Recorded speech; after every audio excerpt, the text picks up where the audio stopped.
ugyanott fékeztem szerintem ahol eddig is, és olyan volt, mintha valami olajfolt, vagy porron megcsúsztam volna is, és így neki mentem ott a falnak.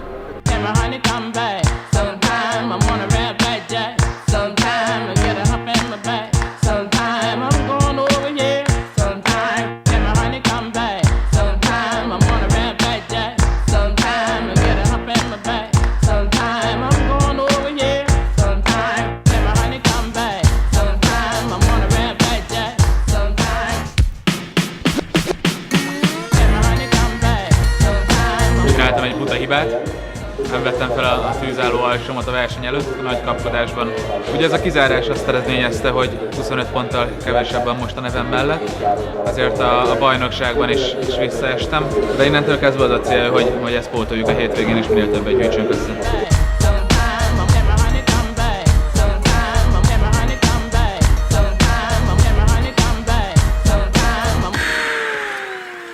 Gondolom, remélem ez senkire nézve nem sértő, hogy ti már nem arra készültök, hogy majd a Forma 1-ben vagy a WTCC-ben hogyan veritek meg Ivan Müllert meg Sebastian Loeböt.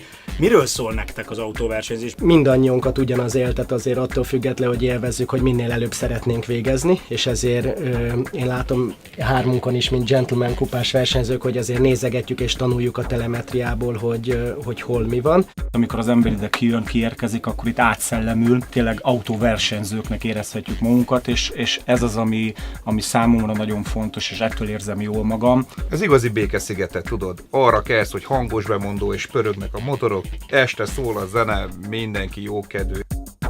Ahol benzingőz van, ott kell lenni, és magunkba kell szívni ezt, és szerintem a hétköznapokra ez tud erőt adni. A gyerekként is valaki tűzoltó szeretne lenni, valaki repülőgépvezető, valaki autóversenyző.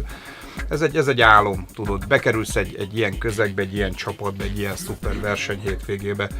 Nem mindig az eredmény a lényeg, hanem az, hogy eljövünk, összeülünk, nagyokat vihorászunk, egy jót versenyzünk. Ezen a hétvégén nézőszámmal biztos nem lesz gond, mert hogy a WTCC betétfutama lesz a Hankook RCM kupa, úgyhogy most itthon is lesz lehetőségünk nagy nézőszám előtt versenyezni.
Nyertem, visszajött újra 25 pont, és ez most gatyában sikerült, szóval úgy néz ki, hogy hitelesnek tűnik az eredmény. Alapjában éve egy pozíció harmadik helyen nem tudok csalódott lenni, nem is szeretnék.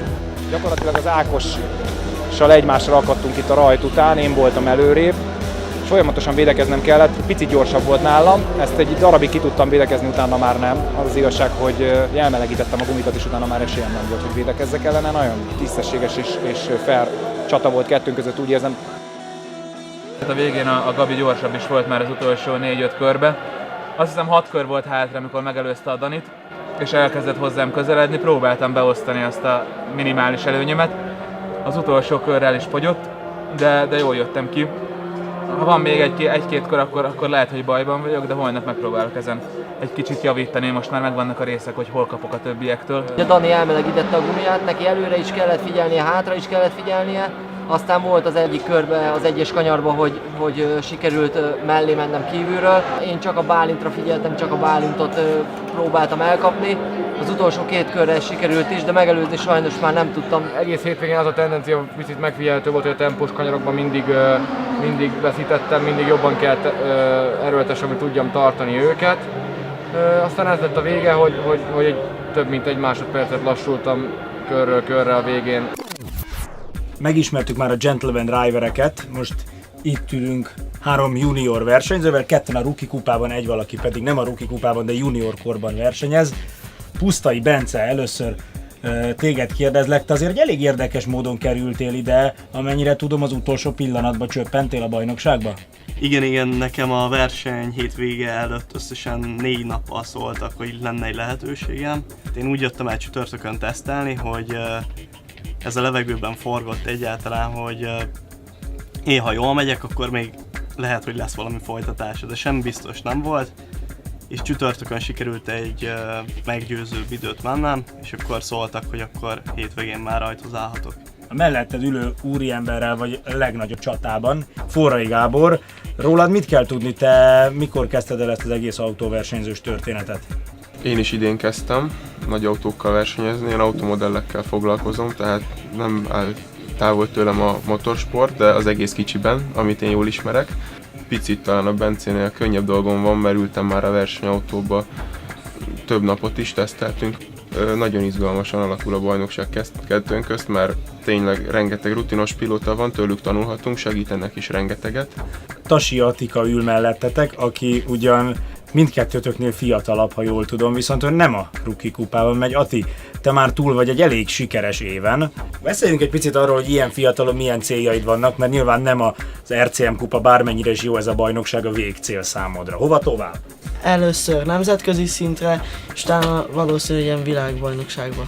Például van a World Series, meg a VTTC, inkább ez a kettővel el szeretnék jutni, de ahhoz kellenek az eredmények.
A rajtom igazából annyira nem is volt jó, mert visszaestem a rajt után. Az egyes kanyarban mindenki belülre húzódott, én pedig kívül körbe tudtam autózni a mezőnyt, úgyhogy igazából szerintem ennek köszönhetem. És hát persze a nagyon jó autónak és a támogatóimnak, hogy itt lehetek.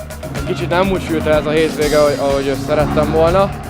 Ugyanakkor csalódott se lehetek, hiszen 2 harmadik helyet szereztünk, 2-szer dobogon álltunk. Lehetnék boldogabb is, én úgy gondolom, hogy nem sikerültek jól a beállításaim.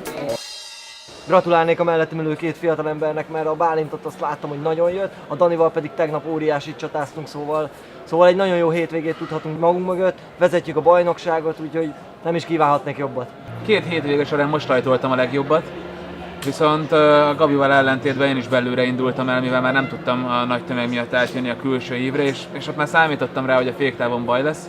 Ezért csak a 6. vagy 7. helyre fordultam, és utána folyamatosan jöttem felfelé. Volt olyan kör, azt hiszem, amikor 2-t is tudtam előzni. A múlt héten az esőben nagyon jól mentem, most kevésbé volt esős a pálya, nem jól mértem föl az elején a terepet, a kanyarokat, az íveket nem jól választottam meg, ezt az elején láttam, hogy ezen javítani kéne. Szlovákia ringről úgy gondolom, hogy az egy teljesen más karakterisztikájú pálya, ugye nagyon sok az egyenes, sokkal szélesebb a pálya, sokkal nagyobb szerepe van a futamban annak, hogy szélárnyékba tudunk menni.